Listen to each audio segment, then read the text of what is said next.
Defence research development organisation, जिसे short form में DRDO भी कहते हैं, इसने हाल ही में 16 नवंबर 2024 की तारीख को ओडिशा के कोस्ट में एपीजे अब्दुल कलाम आइलैंड्स पर एक टेस्ट किया। ये टेस्ट एक ऐसा टेस्ट था जिसकी वजह से पूरी दुनिया में इसकी हेडलाइंस बनने लग गई और इंडिया के बारे में लोग चर्चा करने लग गए कि आखिरकार इंडिया ने ये टेस्ट कैसे किया।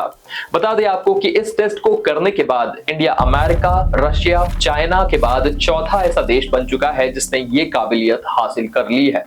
जी हाँ दोस्तों, ये जो टेस्ट है ये था एक हाइपरसोनिक मिसाइल का, जिसकी मारक क्षमता 1500 किलोमीटर की रेंज की है और इसकी रफ्तार आवाज की रफ्तार से 6 गुना ज्यादा तेज है।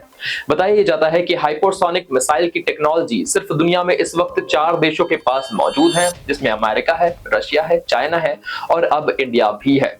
इसीलिए कहा जा रहा है कि इंडिया लगातार अपने डिफेंस इक्विपमेंट्स को और बेहतर बनाता जा रहा है। हमारी डिफेंस इनोवेशंस भी लगातार बढ़ती जा रही हैं। यही रीजन है कि आगे आने वाले वक्त में इंडिया का जो डिफेंस एलोकेशन है ये भी तेजी से बढ़ने वाला है।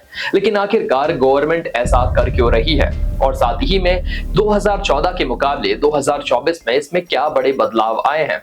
अगर हम बात करें तो सरकार का कहना है कि साल 2029 आते आते हमारे डिफेंस प्रोडक्शन 3 लाख करोड़ के हो जाएंगे। जी हाँ दोस्तों, 3 लाख करोड़ के डिफेंस प्रोडक्शन देश के अंदर से होने लग जाएंगे, जिसमें ना सिर्फ हम अपनी जरूरत के डिफेंस इक्विपमेंट्स को यूज करेंगे बल्कि इन्हें दुनिया भर की कंट्रीज में एक्सपोर्ट भी कर रहे होंगे। अब सवाल ये उठता है कि आखिरकार सरकार ये सब कैसे करने वाली है, सरकार के पास क्या मोटिवेशन है, साथ ही में क्या चैलेंजेस इसके लिए आगे आने वाले वक्त में आ सकते हैं। ये सारी बातें और बहुत कुछ जानने की कोशिश करते हैं आज इस वीडियो में। दोस्तों, हमारे देश के डिफेंस मिनिस्टर राजनाथ सिंह ने ये डेटा शो किया है कि किस तरह से इंडिया के डिफेंस एक्सपोर्ट्स तेजी से बढ़ते जा रहे हैं। साल 2014-15 के आसपास डिफेंस एक्सपोर्ट्स महज 1000 करोड़ के करीब के हुआ करते थे। वही 2024 में आते हुए ये 16000 करोड़ से ज्यादा के हो चुके हैं, यानी कि इसमें बम्पर ग्रोथ आ रही है। साथ ही में उन्होंने मेंशन किया कि किस तरह से इंडिया दुनिया के टॉप 25 डिफेंस एक्सपोर्टर्स में भी शामिल है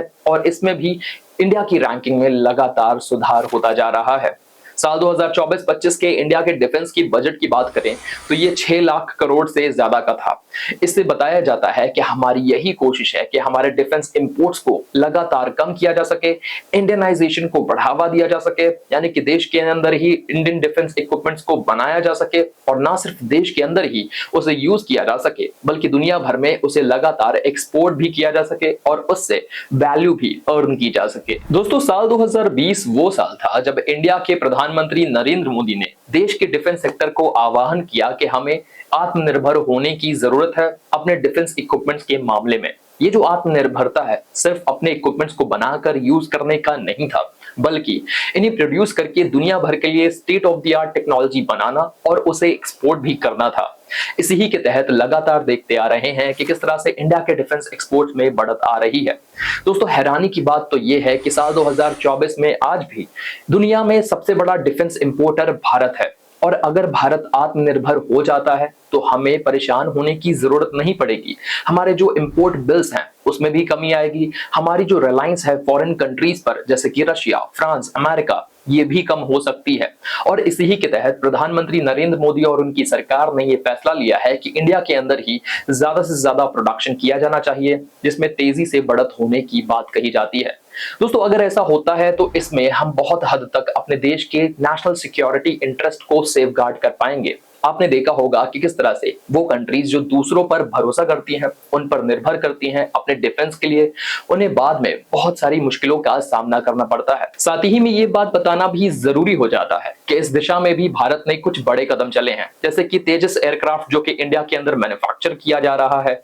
इसके अलावा एयर मिसाइल डिफेंस सिस्टम आकाश जो कि इंडिया की इजाद है। इसके अलावा अर्जुना टैंक जो कि इंडिया के अंदर बनाए गए हैं।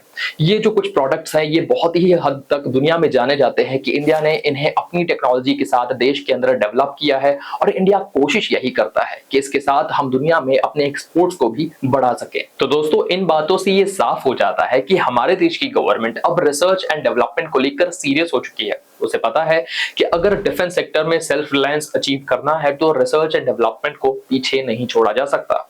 और बहुत से ऐसे मामले हैं जहां पर गवर्नमेंट ये भी जानती है कि रिसर्च एंड डेवलपमेंट तेजी से रैंप अप करना मुश्किल हो सकता है। इसके लिए पब्लिक प्राइवेट पार्टनरशिप का ऑप्शन भी खुला हुआ है। साथ ही में फॉरेन एंटिटीज जैसे कि राफेल, बोइंग, एयरबस, इन कंपनीज के साथ भी इंडियन कंपनीज के कोलैबोरेशंस हो रहे हैं। हाल ही में आपको पता होगा कि गुजरात के गांधीनगर में स्पेन की कंपनी एयरबस और टाटा कंपनी ने आपस में मिलकर एक मिलिट्री एयरक्राफ्ट फैसिलिटी एस्टैब्लिश करी थी, जो अपने आप में बहुत ही यूनिक है। इस तरह की और भी कोलैबोरेशंस आगे आने वाले वक्त में हो सकती है। गवर्नमेंट इस बात से अच्छे से वाकिफ है। साथ ही में गवर्नमेंट ने शुरुआत में ही एफडीआई यानी कि फॉरेन डायरेक्ट इन्वेस्टमेंट, जो कि विदेशों से आकर इंडियन बिजनेसेस में पैसा इन्वेस्ट होता है, उसकी लिमिट भी डिफेंस सेक्टर के लिए काफी ज्यादा बढ़ा दी गई है। 49% ये लिमिट पहले हुआ करती थी 2020 से, लेकिन अब इसे बढ़ाकर 74% कर दिया गया है। गवर्नमेंट का इशारा बिल्कुल साफ है। गवर्नमेंट चाहती है इन किन प्रकार देश को जल्दी से सेल्फ रिलायंस अचीव करना है। और अगर आपके मन में ये ख्याल आ रहा है कि किस तरह से इंडिया इस कॉम्पिटिटिव एनवायरनमेंट में सरवाइव कर सकता है, जहां पर रशिया, फ्रांस, जर्मनी और अमेरिका जैसे देश भी वेपन को एक्सपोर्ट करते हैं, यहाँ पर इंडियन वेपनरी की डिमांड क्यों ही बढ़ेगी? ये सवाल भी लाजमी है। लेकिन आपको ये समझने की जरूरत है कि जियोपॉलिटिकल सिनेरियोज तेजी से बदल रहे हैं।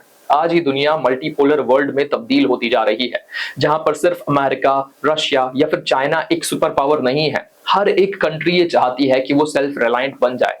इसके तहत उन्हें अपने डिफेंस को भी मजबूत करना है। एग्जाम्पल के तौर पे ताइवान, जापान, ये कुछ ऐसी कंट्रीज हैं जो चाहती हैं कि उनके डिफेंस टाइज भी स्ट्रांग हो, ताकि आगे चलकर अगर उन्हें किसी तरह की वॉर झेलनी पड़ती है तो वो पहले से प्रिपेयर हो। हमने देखा है कि किस तरह से इजराइल, हमास और गाजा के वॉर चल रही है, साथ में यूक्रेन और रशिया की वॉर चल रही है। और अंदाजा ये लगाया जाता है कि ऐसे में दुनिया की वो कंट्रीज जिनका डिफेंस सिस्टम ज्यादा मजबूत नहीं है, जिनके पास state of the art weapons नहीं है, उन्हें दूसरी कंट्रीज पर रिलाई करना पड़ेगा। एग्जाम्पल के तौर पे south Africa, middle east countries या फिर साउथ ईस्ट एशियन कंट्रीज, जिनके खुद के डिफेंस सेक्टर में ज्यादा मजबूती देखने को नहीं मिलती है। ऐसे में वो इंडिया की तरफ रुख कर सकते हैं, जहां पर उन्हें अफोर्डेबल प्राइसेस में state of the art weapons मिल सकते हैं। बता दें आपको कि ब्रह्मोस मिसाइल और ध्रुव हेलीकॉप्टर जैसे इक्विपमेंट्स की जो डिमांड है वो दुनिया में तेजी से बढ़ रही है, और माना यह भी जा रहा है कि इनके जरिए इंडिया अपने आप को पोजीशन कर सकता है एक ऐसे टाइम पर जब दुनिया में अनस्टेबिलिटी अपने पीक पर है। और दोस्तों, अगर आपको लगता है कि ये जो इंफॉर्मेशन है ये बहुत ही ज्यादा जरूरी है, हर एक भारतीय को पता होनी चाहिए, तो ये वीडियो उन सभी तक जरूर शेयर करें। और अगर अभी तक आपने हमारा चैनल सब्सक्राइब नहीं किया है तो अभी सब्सक्राइब कर लें, क्योंकि हमारी टीम मेहनत करके ये रिसर्च लेकर आती है और आप तक ये कंटेंट प्रोड्यूस किया जाता है। अब हमने बात कर ली है कि किस तरह से इंडिया के पास अपॉर्चुनिटीज है, लेकिन एक और बात है जिसे हम नकार नहीं सकते हैं, वो है चैलेंजेस का। जी हां दोस्तों, चुनौतियां भी बहुत बड़ी हैं। इंडिया के पास डिफेंस सेक्टर में कुछ बड़ी चुनौतियां हैं जिन्हें एड्रेस करना जरूरी हो जाता है, और उन्हें निपटाने में शायद हमें वक्त भी लग सकता है। दोस्तों, इस वीडियो के ऑफिशियल स्पॉन्सर्स हैं ई-स्कॉलर्स। ई-स्कॉलर्स एक ऑनलाइन लर्निंग प्लेटफॉर्म है जो आपको skill based learning courses provide करती है। दोस्तों, आज की इस दुनिया में चैट जीपीटी, कैनवा और पब्लिक स्पीकिंग जैसे कोर्सेज की डिमांड बहुत ज्यादा है। बहुत सारे लोग तो ये भी कहते हैं कि डिग्री से ज्यादा स्किल्स इंपॉर्टेंट हो गए हैं। इसीलिए अगर आप एक स्टूडेंट हैं, एम्प्लॉय हैं या फिर कोई बिजनेस ओनर है, इन तरह की स्किल्स को सीख कर आप अपनी लाइफ को अपग्रेड कर सकते हैं। इसके लिए escholars.in आपको ऐसे ही skill based courses affordable prices में मुहैया करवाती है। अगर आपको इन कोर्सेज को अवेल करना है तो www.escholars.in को विजिट कर सकते हैं, जिसका लिंक हमने ऑलरेडी डिस्क्रिप्शन में दिया हुआ है। वहां जाकर आप इन्हें एक्सेस कर सकते हैं। बढ़ते हैं वीडियो में आगे। पहला जो बड़ा चैलेंज है वो रिसर्च एंड डेवलपमेंट के फ्रंट से ही आता है। गवर्नमेंट ये जानती है कि R&D को बढ़ाने की जरूरत है, लेकिन अभी भी गवर्नमेंट के पास ऐसा बेसिक इंफ्रास्ट्रक्चर नहीं है जिसे तेजी से रैंप अप किया जा सके। इसमें कुछ सालों का वक्त लग सकता है। इस बीच में हमें कोशिश करनी है कि हम किस तरह से इन चैलेंजेस को टैकल कर सकें। इसके अलावा हमारे पास मैकेनिज्म भी बहुत कमजोर है। जी हाँ दोस्तों, डिफेंस सेक्टर के अंदर प्राइवेट कंपनीज का पार्टिसिपेशन अभी भी देश में बहुत कम है। खासकर HAL और BEL जैसी कंपनीज जो कि देश की सरकारी कंपनीज हैं, इनका पार्टिसिपेशन अभी भी बहुत ज्यादा है। गवर्नमेंट कोशिश कर रही है कि इन कंपनीज को भी इंसेंटिवाइज किया जा सके, वो देश के डिफेंस सेक्टर को सपोर्ट करें। और इसी के तहत सरकार ने भी IDEX जैसे प्लेटफॉर्म लॉन्च किए हैं। IDEX यानी कि इनोवेशन फॉर डिफेंस एक्सीलेंस। वो स्टार्टअप जो डिफेंस सेक्टर में काम करना चाहते हैं, मेहनत करना चाहते हैं, देश को आगे बढ़ाना चाहते हैं, उन्हें गवर्नमेंट सपोर्ट कर सकती है, हर मुमकिन तरह की मदद प्रोवाइड कर सकती है, बशर्ते वो अपनी क्वालिटी को एनहांस करें और state of the art weaponry में पार्टिसिपेट कर सकें। इसके अलावा भी बहुत सारे ऐसे एंगल्स हैं जिसमें गवर्नमेंट सपोर्ट करने की कोशिश तो करती है, लेकिन हमारे पास अभी भी रिसोर्सेज की भारी कमी है। फाइनेंशियल क्रंच भी देश के सामने है, जहां पर हमारे डिफेंस बजट का एक बड़ा हिस्सा सैलरीज देने, पेंशन्स देने और उनको चुकाने में ही लग जाता है। यहाँ पर सरकार की अग्निवीर योजना भी आई थी, जिसके तहत कहा जा रहा था कि भविष्य में डिफेंस सेक्टर में होने वाला जो खर्च है वो पर्सनल के ऊपर ना होकर ज्यादातर जो खर्च है वो वेपनरी के ऊपर बढ़ जाएगा। और सृजन पोर्टल जैसे पोर्टल्स को भी गवर्नमेंट के द्वारा लॉन्च किया गया है, जिससे स्टार्टअप की काफी मदद हो सकती है। अगर ये सब सही से एग्जीक्यूट हो जाता है तो हमारे डिफेंस मिनिस्ट्री का मानना है कि साल 2025 के बाद इंडिया के डिफेंस एक्सपोर्ट्स $5 बिलियन से ज्यादा के हो जाएंगे। यानी कि इतनी सारी विदेशी मुद्रा देश के अंदर आ सकती है अगर हम अपने डिफेंस एक्सपोर्ट को बढ़ा देते हैं। और अगर ये सारे प्लान सही से एग्जीक्यूट होते जाते हैं, गवर्नमेंट स्टेबल रहती है, मोटिवेशन वैसे ही बना रहता है, तो साल 2028-29 तक देश के डिफेंस प्रोडक्शन 3 लाख करोड़ या उससे ज्यादा के भी हो सकते हैं। करंट गवर्नमेंट का फोकस साल 2047 तक का है, यानी कि आजादी के 100 साल तक। तब तक देश को एक विकसित देश बनाना है जहां पर हम डिफेंस सेक्टर में पूरी तरह से आत्मनिर्भर हो चुके होंगे। क्या लगता है दोस्तों गवर्नमेंट के इस इनिशिएटिव और हमारे देश के डिफेंस सेक्टर और उसकी ग्रोथ के बारे में? अपनी राय कमेंट में जरूर बताएं। और इस तरह के और भी इंफॉर्मेटिव वीडियोस को देखने के लिए हमारे चैनल को सब्सक्राइब कर लें, क्योंकि हमारी टीम लगातार आपके लिए ऐसे बेहतरीन कंटेंट लेकर आती रहती है। मिलेंगे अगली वीडियो में, तब तक के लिए शुक्रिया और टाटा। जय श्री श्याम।